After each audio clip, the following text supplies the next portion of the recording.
এখন আমরা পড়ব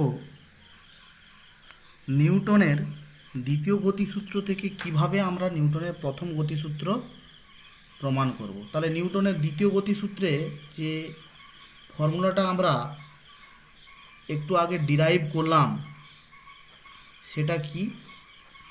সেটা হলো যে এফ সমান হচ্ছে এম ইন্টু এ। এমটা হচ্ছে ভর, এটা হচ্ছে ত্বরণ। আবার এ সমান কি না বেগের পরিবর্তনের হার, অর্থাৎ বেগের বৃদ্ধি। এক্ষেত্রে সময়ের সাথে সাথে বেগের বৃদ্ধিটা, এটাই হচ্ছে নিউটনের দ্বিতীয় গতিসূত্র। এখন আমি এটাকে একটু সুন্দর করে লিখি। এফ ইন্টু টি সমান কি m V minus M u, কোনাকুনি গুণ করে দিচ্ছি। এখন যদি বস্তুর ওপর কোনো বল প্রযুক্ত না হয়, অর্থাৎ কি এফ সমান যদি 0 হয়, তাহলে কি হবে? তাহলে 0 ইন্টু টি সমান m V minus m into u. তার মানে পরিষ্কার বুঝতে পারছি এম ভি সমান এম ইউ। উভয় পক্ষ থেকে এম যদি বাদ দিয়ে দিই তাহলে ভি সমান ইউ। অর্থাৎ অন্তিম বেগ সমান হচ্ছে প্রাথমিক বেগ। মনে পড়ছে নিশ্চয়ই? কেন আমি বলেছিলাম একটা বস্তু এম ভর সেই ইউ বেগলে যাচ্ছিল, তার মানে এটা হচ্ছে প্রাথমিক বেগ। তারপরে বস্তুটার উপর এফ বল প্রযুক্ত হয়েতে তার বেগ বেড়ে দাঁড়ালো ভি। আমি বলে দিয়েছিলাম ভি গ্রেটার দেন ইউ। এটা কি অন্তিম বেগ, আমি শর্টে লিখে দিচ্ছি অন্তিম বেগ। তাহলে দেখতেই পাচ্ছি যে যখন বলের মানটা হচ্ছে 0, এফের মান যখন 0, তখন অন্তিম বেগ আর প্রাথমিক বেগ সমান হয়ে যাচ্ছে। অর্থাৎ বস্তুটা সমবেগে চলছে। অর্থাৎ 5টার সময় যদি বস্তুর বেগ 10 কিলোমিটার পার আওয়ার হয়, 5টা বেজে 5 মিনিটেও বস্তুর বেগ হচ্ছে 10 কিলোমিটার পার আওয়ার। অর্থাৎ বেগের কোনো পরিবর্তন হচ্ছে না। আবার এই ভি সমান ইউ, এখান থেকে বলা যায় যে যদি ইউর মান 0 হয়, ইউর মান 0 মানে কি প্রাথমিক বেগটা 0। প্রাথমিক বেগ 0 মানে কি বস্তু স্থির। এটা মানে কি বস্তু স্থির। বস্তু যদি স্থির থাকে তাহলে ইউর জায়গায় যদি 0 বসিয়ে দিই তাহলে ভি এর মানও কত হবে? ইউর জায়গায় 0 বসালে ভির মান কত হবে? 0 হবে। অর্থাৎ অন্তিম বেগও কি হচ্ছে? অন্তিম বেগও 0 হয়ে যাচ্ছে। তাহলে প্রাথমিক বেগ 0 হলে অন্তিম বেগও কত হবে? 0 হবে। অর্থাৎ বস্তুটা স্থির থাকবে। অর্থাৎ বাইরে থেকে বল প্রয়োগ না হলে স্থির বস্তু স্থির থাকবে। আর যদি বস্তু গতিশীল থাকে তাহলে সে সমবেগে সরলরেখায় চলতে থাকবে। ইহাই হচ্ছে নিউটনের প্রথম গতিসূত্রের মূল বিষয়।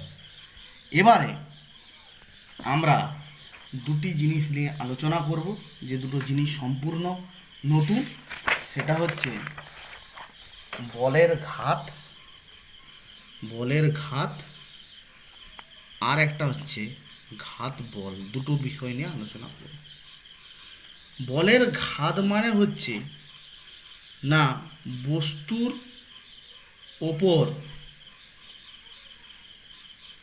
প্রযুক্ত বল ও বলের ক্রিয়াকালের গুণফলকে বলের ঘাত বলে। ধরো একটা বস্তু, তার উপর এফ বল প্রয়োগ হয়েছে এবং বস্তুটার যে ফর্মুলাটা আমরা ইতিমধ্যে ডিরাইভ করেছি M V minus M U by T. এখন এফ ইন্টু টি সমান কত? M V minus M U. একটু ভালো করে দেখো, এম মানে কি বল, টি মানে কি ওই বলটা কতক্ষণ বস্তুটার উপর কাজ করেছে, অর্থাৎ এটাকে বলা হচ্ছে বলের ক্রিয়াকাল। এই দুয়ের যে গুণফল, অর্থাৎ বল এবং বলের ক্রিয়াকাল, এই দুয়ের যে গুণফল, এটাকেই বলা হচ্ছে কি বলের ঘাত। আবার পরিষ্কার দেখতে পাচ্ছি বাম পক্ষ যদি বলের ঘাত হয়, ডান পক্ষে কি আছে? ডান পক্ষে আছে পরিষ্কার দেখতে পাচ্ছি এমভি মাইনাস এমইউ ভরবেগের পরিবর্তন। ডান পক্ষে কি আছে? ভরবেগের পরিবর্তন। তাহলে বলের ঘাতটা ভরবেগের পরিবর্তন ছাড়া কিছুই নয়। তাহলে যদি আমি বলি যে বলের ঘাতের একক কি হবে, তাহলে বাম পক্ষ অনুযায়ী যদি একক নির্ধারণ করি, বাম পক্ষে বলের একক কি আছে? সিজিএস পদ্ধতিতে বলের একক হচ্ছে ডাইন, আর সময় একক হচ্ছে সেকেন্ড, তাহলে ডাইন ইন্টু সেকেন্ড। যদি এসআই পদ্ধতি নিই তাহলে নিউটন ইন্টু সেকেন্ড। তাহলে বলের ঘাতের একক হবে ডাইন ইন্টু সেকেন্ড সিজিএস পদ্ধতিতে, এসআই পদ্ধতিতে হবে নিউটন ইন্টু সেকেন্ড। আবার বলের ঘাত সমান ভরবেগের পরিবর্তন। তাহলে ভরবেগের পরিবর্তন মানে কি? ভরবেগের পরিবর্তন এই জিনিসটা মানে কি? এটা তো ভরবেগই। ভরবেগের পরিবর্তন মানে এটা ভরবেগ। তাহলে ভরবেগের সিজিএস একক কি? ভরের একক কি? সিজিএসে গ্রাম, আর বেগের একক কি? Centimetre per second. তাহলে ভরবেগের ভরবেগের পরিবর্তন একক হল gram into centimetre by second. আর এসআই পদ্ধতিতে কী হবে? KG into metre per second. আবার এটা মানে কি? ভরবেগের পরিবর্তন মানে কি? বলের ঘাত। তার মানে বলের ঘাতেরও একক হবে কি? সিজিএস পদ্ধতিতে gram into centimetre per second, SI পদ্ধতিতে হবে KG into metre per second. এইবারে ঘাত বল জিনিসটা কি? ঘাত বল মানে নাথিং বাট ফোর্স। অর্থাৎ ঘাত বল হলো একটি বৃহৎ মানের বল। ঘাত বল হচ্ছে কি? একটি বৃহৎ মানের বল। অর্থাৎ কোনো বৃহৎ মানের বল যদি কোনো বস্তুর উপর খুব খুব অল্প সময়ের জন্য ক্রিয়া করে, তাহলে সেই বৃহৎ মানের বলটিকে আমরা বলবো ঘাত বল। তাহলে বৃহৎ মানের বল বস্তুর ওপর খুব অল্প সময়ের জন্য কাজ করলে, অল্প সময়ের জন্য কাজ করলে তাকে কি বলবো? ঘাত বল। ধরো ব্যাটসম্যান ব্যাট হাতে দাঁড়িয়ে আছে, তো ফাস্ট বোলার এসে বল করলো, বলটার গতিবেগ প্রচণ্ড। সেই বলটা যখন ব্যাটে লাগলো, সেই ব্যাটের সঙ্গে বলের যে সংযোগের বা টাচের যে সময় সেটা খুব কম, 1 সেকেন্ডেরও কম সময়ে বলে ব্যাটে টাচ থাকবে। তার মানে সময়টা কি? খুব ক্ষুদ্র। কিন্তু দেখো বলটা 6 হয়ে যাবে, নতুবা 4 হয়ে যাবে। তার মানে কি না, এখানে ঘাত বল কাজ করছে। বৃহৎ মানের বল ব্যাটে খুব অল্প সময়ের জন্য কাজ করছে, অর্থাৎ এখানে ঘাত বলের সৃষ্টি হয়েছে।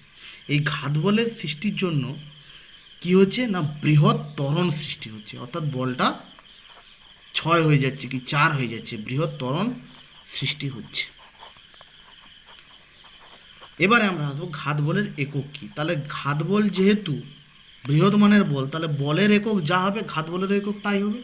তাহলে সিজিএস পদ্ধতিতে হবে এর ডাইন, এসআই পদ্ধতিতে এর কী হবে? নিউটন।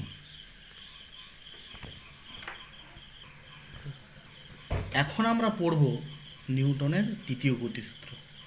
এটা তোমরা প্রত্যেকেই জানো যে প্রত্যেক ক্রিয়ারই সমান এবং বিপরীতমুখী প্রতিক্রিয়া রয়েছে। আমি লিখে দিচ্ছি, প্রত্যেক ক্রিয়ার সমান ও বিপরীতমুখী প্রতিক্রিয়া রয়েছে, প্রতিক্রিয়া রয়েছে। Every action has an equal and opposite reaction. ধরো একটা দেওয়ালে, এই দেওয়ালটার উপর তুমি একটা হাতুড়ি দিয়ে আঘাত করলে, তাহলে হাতুড়িটা দেওয়ালের উপর যে বল প্রয়োগ করলো সেটা হলো ক্রিয়াবল, এবং দেওয়ালও হাতুড়ির উপর সমান এবং বিপরীতমুখী একটা বল প্রয়োগ করবে, সেটার নাম হচ্ছে প্রতিক্রিয়া বল। তাহলে ক্রিয়া বলের অভিমুখ যদি বাম থেকে ডান দিকে হয়, প্রতিক্রিয়া বলের অভিমুখ, ক্রিয়া বলের অভিমুখ যদি বাম থেকে ডান দিকে হয়, প্রতিক্রিয়া বলের অভিমুখ হবে ডান থেকে বাম দিকে। এবং একটা জিনিস লক্ষ্য করো যে ক্রিয়া বলটা কার উপর প্রযুক্ত হয়েছে? দেওয়ালের উপর। প্রতিক্রিয়া বলটা এক্ষেত্রে কার উপর প্রযুক্ত হয়েছে? হাতুড়ির উপর। তাহলে ক্রিয়া এবং প্রতিক্রিয়া কিন্তু একই বস্তুতে কাজ করে না। তাহলে এইখানে মনে রাখবে যে ক্রিয়া এবং প্রতিক্রিয়া